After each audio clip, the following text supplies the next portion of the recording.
What is up, my fine fellow fast cats? We've got a great episode for you today. We are talking about the science behind sweet spot training. That's right, how you can achieve more physiological adaptations with sweet spot than by training in zone 2 alone.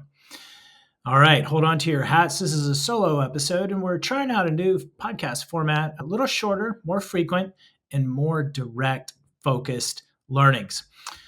Listeners, when I developed sweet spot training and introduced it to the world in 2005, I described it as the Goldilocks zone of endurance training. Not too hard, not too easy, but just right. More bang for your buck, AKA limited time to train when you don't have all day to ride around in zone 2, like the pros that you read about where all the training seemed to be focused on. And when we developed sweet spot training, it was for time crunched athletes. I hate to use that term, but that's the best way of describing it. For us working folks that have kids and families and mortgages and careers, we're busy and we don't have all day to train. So you got to make the most of it. And that's where sweet spot training comes in. Since 2005, there's been a widespread adoption of the training, along with a lot of scientific research supporting why sweet spot training is so effective. And that's what we're going to go over in this podcast today. When Andy Coggan created the chart with the expected physiological adaptations across training zones 1 through 7, we adopted it to sweet spot training, and there are consistently more X's in the sweet spot column than there are in any other training zone. And that's what we'll talk about. This isn't just anecdotal. We'll talk about foundational studies like the Gollnick study in 1973 that Andy and I mentioned in our 2020 podcast. And really what that study revealed is a substantial mitochondrial enzymes increasing at intensities aligning with sweet spot, succinic dehydrogenase, SDH. Say that on your next group ride, SDH. I'm increasing my SDH. I'm increasing my mitochondrial enzymes. Say that Ferris Bueller's Day Off. But follow-up research since then, including work by Fritzen et al. And others, has continued to show that moderate to high aerobic training delivers more robust improvements in 3 primary adaptations. They are mitochondrial function, muscle fiber adaptation, and fatigue resistance. I do believe you've heard Coach Andrew podcast about. It's one of the new in vogue terms.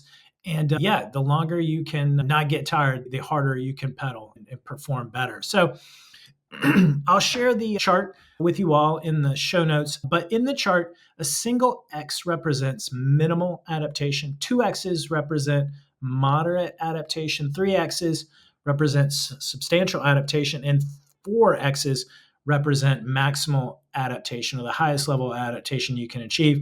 And we'll walk through each of those categories and the supporting research that justifies why sweet spot training earns more X's and why it's such an effective tool for amateur athletes with less than 12 hours a week to train, but even less than 6 to 8 hours. It's effective for everyone. And it's also, just because you're a pro and you can ride around 30 hours a week doesn't mean you should. I think even for the professional athletes, especially the gravel set, they need to be doing a significant portion of sweet spot training. It is specific to your training. But I'll also, for the first time ever, talk about the limitations of sweet spot training and what to include in your training to ensure that you're doing everything right, everything you can to improve and achieve your goals. And listeners, hint, everything that's included in our sweet spot plans, you can try in the Coach Cat app. The first month is free, no credit card is required. We have a wide variety of sweet spot training plans in there, including our signature 16 weeks of sweet spot training. And it has everything that we're talking about in this podcast, including addressing the limitations of sweet spot training. So go check it out. The first month is free. No credit card is required. We'll even give you a free complimentary onboarding coaching call with the Fast Cat coaches to help orient you and teach you a new training system, show you where everything is, walk you through how to prompt the AI and get what you want from a custom workout, how to build a custom plan, and everything. It's a great value, and I highly encourage everyone that's not already subscribed to take advantage of it. It's no other training app is doing this in terms of having a call. It's a wonderful program. And that's all I'm going to say about that. So let's get into those 6 adaptations that we highlight in the why sweet spot training is more productive, forces more physiological adaptations than zone 2. And let's start with increased mitochondrial enzymes, SDH, succinic dehydrogenase. So Gollnick's group, that's the author of the study, they reported a 95% increase in SDH activity, which is an essential mitochondrial enzyme, indicating substantial adaptations due to training in intensities similar to sweet spot. When this study was done in 1973, sweet spot wasn't even on the table yet. That didn't happen until 2005. But what this increase in SDH, it's typically greater than what was reported from zone 2 intensities, which directly supports 4x's in the sweet spot column compared to 2x's in the zone 2 column. And if you want to go back and listen to the podcast that Andy and I did referencing this Gollnick study, go give it a listen. It's on the same place you are listening to this podcast. It's not up on our YouTube channel. That was before we were recording video, but it's on iTunes, Spotify from the 2020. Just search Andy Coggan in our channel and it'll come right up. But also for the naysayers that say, oh, you're citing literature that's 50 years old, the Fritzen group in 2019 also supports high intensity aerobic training that elicits substantial improvements in mitochondrial function and endurance and performance. So if you want to have a second read on that, go check out that work. And by the way, I will put all these references in the show notes. This will also be up on our website, and you'll be able to reference it there. But yeah, go check out that one. Number 2 is muscle fiber adaptations, where higher intensity aerobic training, like sweet spot, it stimulates a greater type 2A, which is your fast twitch oxidative fibers, to type 1, which is your slow twitch oxidative fibers, conversions. So it takes your fast twitch and it makes them more slow twitch capable, enhancing the aerobic and muscular endurance significantly compared to training at lower zone 2 intensities. And Howard's group observed pronounced structural changes in the muscle fibers, including increased mitochondria and mitochondrial capillary density, and that's all from training at the higher sweet spot intensities than in zone 2 alone. The third adaptation is greater muscle fiber recruitment, and that's from Sale et al. In 1987, Influence of Exercise and Training on Motor Unit Activation. You can find that online or where we put the references. But Sale's group provided evidence that higher intensities significantly increase motor unit recruitment and overall muscular adaptation. And sweet spot training activates a larger portion of both slow twitch and fast twitch fibers due to its moderate to high intensity compared to the predominantly slow twitch fiber engagement you see only in zone 2. So higher recruitment levels promote enhanced muscular adaptations. Speaking of that, adaptation number 4 is fatigue resistance and muscular strength. Now, fatigue resistance has been thrown around a lot, and the renowned physiologist Dr. Steven Seiler's group showed that sweet spot level intensities trigger fatigue responses similar to higher intensity intervals like VO2 max intervals, and they promote improved fatigue resistance. Now, one caveat of this study is the similarity between the fatigue generated from a sweet spot workout and the fatigue generated from a VO2 max workout. Not in TSS, but in terms of fatigue responses that Seiler and his colleagues looked at, which is why sweet spot needs to be used judiciously and with a progressive overload, and in my opinion, no more than 3 times a week. No, definitely twice a week to start. Now, sweet spot should not be used every day, like the Trainer Road sweet spot plans. That's the wrong application of sweet spot training. That is how you burn out. That is how you plateau out and just get not happy with your training. That is never how I ever described sweet spot training in the beginning. It was always used judiciously with other aspects of your training, like zone 2, which we'll talk about here in a bit. We just call our sweet spot base building plans sweet spot because that's primarily what we focus on and what makes them so good. It's superior to just riding around all day. The LSD training methodology, which when I came up was what the kind of the fad thing was. LSD, just ride around long, slow distance all day. But no one has time for that except for the pros. And even them, they should be doing sweet spot training. If you go listen to the Dr. Jerome Swart interview on GCN, he's the head physiologist at Team United Arab Emirates, home of Today, Pat Gachar. It was a really good interview, and he talks about the shift over the last 5 years of how World Tour riders are training. And he specifically references and notes the shift away from a polarized approach to a more pyramidal approach, which includes sweet spot training. And that has been been our evidence of how the World Tour riders trained, especially when they're doing training camps. And when you race to train, you get that high end intensity, but you also get that filler intensity, which is all that sweet spot goodness. And so go listen to that interview over on GCN. It's really good, Dr. Jerome Swart. I have an email into Dr. Swart to see if we can get him on the podcast. That would be great. But anyway, what Seiler found is you got to be careful with sweet spot. So don't do too much of it. And I really think twice a week, that's where you should start, on Tuesdays and Saturdays. And then your training should be rounded out with zone 2 on Thursdays and Sundays. We'll get into training plan design here in a short minute. But let's move on to the next application, adaptation, and it's training volume efficiency. We're talking intensity versus duration. This is the number one reason why we call it sweet spot, the sweet spot, because it was a balanced amount of intensity and adaptation for not a lot of stress incurred. And what we're talking about, so you can do an hour of zone 2 or you can do an hour of sweet spot training. The physiological adaptations that you're going to force on a 1-to-1 hour for hour are greater with sweet spot training. That's the more bang for your buck. And so McInnes and his colleagues, they found that interval-like intensities similar to sweet spot elicited superior mitochondrial adaptations compared to lower continuous cycling like zone 2. So it's a 1-for-1 comparison, and sweet spot comes out on top. That's why you have more X's in the sweet spot column and less X's in the zone 2 column.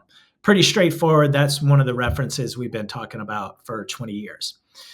The last adaptation we'll talk about, and again in this short podcast, is improved glycogen depletion stimulus. When you deplete your muscles of glycogen, you are training them to store more because they get depleted. You fuel right after during that 30-minute glycogen window, and your muscles are trained and they adapt to taking on more glycogen stored on board. Is like building a bigger gas tank in your Ferrari. And that is an effective training strategy to give you the ability to store more, to go harder, longer. And in this particular study, Almquist, in 2021, it was titled Effects of Sprints During Prolonged Cycling on Hormonal and Muscular Responses in Elite Cyclists. Hang tight on the sprints part.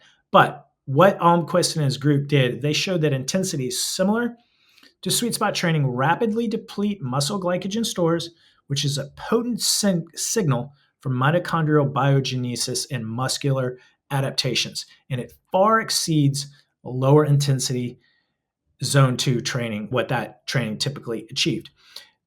Caveat, you heard sprints in there. And one cool side benefit of Almquist's study is that they found that doing sprints towards the end of a ride, of an endurance ride, enhanced mitochondrial biogenesis by way of depleting your glycogen source even more. And so, folks, if you're not doing criteriums, if you're not a road sprinter and you find yourself doing sprints in your sweet spot training plan, this is why we're going after a greater glycogen storage stimulus here to deplete your muscles even more. And this is why, folks, we talk so much about nutrition. And if you're trying to lose weight while you are training like this, guess what? You lose out on these adaptations because the whole adaptation is based upon the fact that you're going to refuel after your training. And so you go out, you deplete your muscle glycogen stores, and then you come back home, you went in the kitchen, and you fill them back up. That's the adaptation. It's a 1-2 punch. But if you're dieting or you're fasting, you don't get it. So that's why we preach refueling even before, during, and after. That's how you get those best adaptations. So those are the 6 adaptations we're talking about. Let's switch in the chart. We'll put that in the summary. And let's quickly talk about the limitations of sweet spot training because there is one big limitation, and that's with regards to fat oxidation. When you are sweet spotting, you are literally chugging carbohydrate and you're burning very little fat. So it's important to also achieve those adaptations in your training. And so, for those of you who may have performed a VO2 max test in a lab where they measure your respiratory gases, you may remember looking at your FatMax curve of your substrate utilization when you're burning carbohydrate, when you're burning fat in relation to the ramp test that you did, and where you're burning the most fat, where you're burning the most carbohydrate, and the relationship of those two.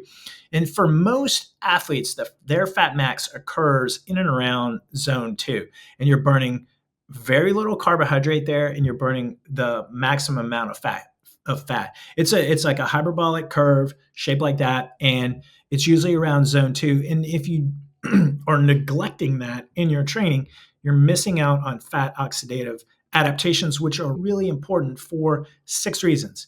You want to in your training, you don't want to like chug carbohydrate when you're doing zone 2 because you want to spare your glycogen stores. You want to save that energy for when the race or the event or your training gets harder. And in order to do that, you need to be able to burn fat at those lower adaptations. It's especially important in long races, fondos, multi-hour training, gravel, and everything. And then the other reason why you want to train at this intensity is it really helps prevent bonking. If you're bonking a lot, I would have you do a lot more zone 2 training. And because if you're relying on too much carbohydrate utilization during your zone 2, you're just burning through your glycogen stores too fast. And by training the fat oxidation intensity, the fat max, presumably at zone 2, it preserves glycogen for those harder moments in your events or your races, like the climbs, the attacks, or when the hammer goes down.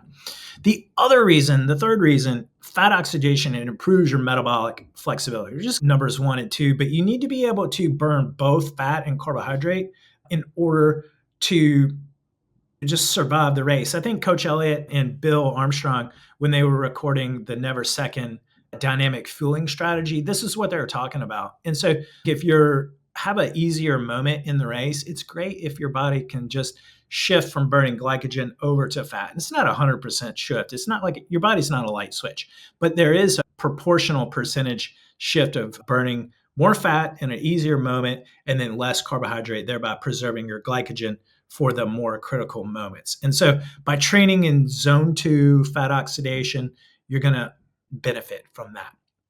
The fourth reason is that when you do train at those lower levels, you're producing less stress, less lactate, less metabolic byproducts, and there's less muscular damage, there's lower fatigue. It's easier to recover from. We've known that for a while. And then finally, if you are doing ultra endurance, which I'm going to put gravel in, like we got BWR San Diego coming up this weekend. It's a little bit shorter this year. I think the course went down to 105 miles from 120. But no doubt it's going to be slow going with the terrain, all that climbing. You're looking at 6 to 7 hours. The Unbound 200, that's the Gravel's ultra event. We're looking at, excuse me, times 12 to 15, 16, 18 hours, beat the finish before midnight. So anyway, even like Ironman, any randonnée, ultra long thing, you need to be able to burn fat efficiently so that you're not reliant on carbs alone. You got to tap into those fat stores. You're just going to run out of energy because you have a limited amount of glycogen storage to tap from. You can combat that with gels and blocks and bars and fueling, but it's sooner or later when you're doing these long events, you'll need to be able to tap into fat. So it's very important. So all that said, what do you do for your training? You do both. That's the simple answer. You do both sweet spot, you do both zone 2. When we originally described sweet spot, we never said you do only sweet spot and you don't do zone 2. What we meant was that sweet spot forced more physiological adaptations, and therefore it was a better use of your time per the McInnes study. But when you're putting sweet spot into a plan, it's not 5 days of structured sweet spot workouts. What it really is about half and half. And so The balanced approach, as I referenced earlier, is do sweet spot work on Tuesdays and Saturdays. And then typically your zone 2 days are Thursdays and Sundays. And that's part of the fatigue dependent resistance training plan design methodology that I've talked about. Wednesday is usually for tempo, but it's not always. That can be a good day for a group ride. So Tuesday, Saturday, sweet spot, Thursday, Sunday, zone 2. And the other thing that we never intended sweet spot to be is for you to do it year round. It's a phase of your training. Sweet spot, in my mind, is your base, and you need to do a legitimate base phase pre-season, and then you need to maintain your base during the season. That's where sweet spot can come in.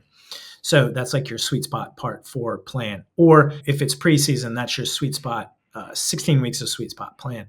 But we, again, do not do sweet spot year round because you need to address the power demands in your events, which is where interval training comes in. This is a more polarized approach. And so when the hammer goes down in a race, in a group ride or up a climb, that's your VO2 max power, that's your threshold power, that's your zone 6, your sprints. You got to do that in your training. And I do not recommend mixing that style of training with your sweet spot training. So do your sweet spot phase and a pyramidal approach, switch from base to race, and then do your intervals. When you do your intervals, your training volume is lower. The stress is lower, you're fresher, therefore you can make more watts and achieve more adaptations when you're doing those full gas intervals. Go back and listen to the switch from base to race. We've recorded a couple of podcasts on that. But when you do a sweet spot phase followed by an interval phase, now you're combining the two training methodologies for really your best self. And when you weight lift, now we do not recommend weightlifting while you're sweet spotting. It's too much stress, too hard to recover from. It's going to lead to a lot of central and peripheral fatigue, like what Coach Andrew podcasted last week. So what we recommend, you do your weights, then you do your sweet spot base, then you do your intervals. Simple as that. After your intervals, then you can get into event-specific training. You can go back to sweet spot training. One thing you can do if you do want to lift weights, especially if you're just training for general fitness or FTP or just your group rides, we do have some strength and conditioning body work you can do during the sweet spot training. That plan is available in our training library.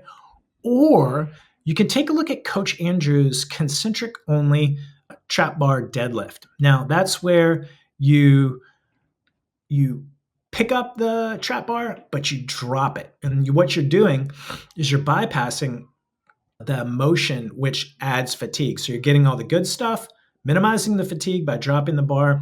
And we talked about that in previous podcasts. You're going to have to do that outside, definitely not in an apartment over the roof of someone that you live nearby. So that's kind of like the limitations of sweet spot and how you account for the other adaptations you need to achieve. If that feels like a lot to absorb and apply, don't worry. We've got you covered with a complete training solution that tells you exactly what to do, what not to do, balance in the right amount of sweet spot in zone 2, rest days, rest weeks. And Coach Cat will even read your daily recovery score from your wearable data. Whoop, Aura, Fitbit, Apple Watch takes in your sleep and your HRV, and it helps you learn how to recover better. It will balance that out with the training that you've been doing from your power data the day before, and it'll give you a recovery score, and it will give you the green light when you're recovered. It'll give you the red light when you're not recovered. And even better, the Coach Cat AI is there for what to do when you are in the red, when you're not recovered. You can just ask for a shorter, easier workout. And this also applies like if your life or your schedule gets too busy and you can't do your workout on that day. But that's it, folks. So new podcast format, a little shorter, more direct to the point. But in conclusion, sweet spot is where the results happen. You get more power, you get more endurance, more mitochondrial adaptations, and less time than zone 2 training alone. And the Coach Cat app gives you the exact sweet spot plan you need. It's customized to your life, your fitness, your recovery. There's no guesswork. There's no junk miles, just smart, proven training designed by me and the Fast Cat coaches based on 20 years of experience. And if you are ready to level up, go to fastcatcoaching.com, start a free trial, and let's go. We'll give you a complimentary onboarding call. And That's as simple as that. You can be sweet spotting by tomorrow. Listeners that are already subscribed and you're listening, thank you very much for supporting this podcast. You can support us even more by sharing this podcast with a friend or a teammate that needs to hear. Maybe they're riding too hard, too much sweet spot. Maybe they're not riding enough sweet spot. But if you want to leave us a review in iTunes, Spotify, YouTube, wherever you're listening to this podcast, that'll really help us grow the community and reach more listeners. But that's all I got for you today. So good luck with your sweet spotting, and you know what to do. Work hard, ride fast, have fun, and as always, FTFP.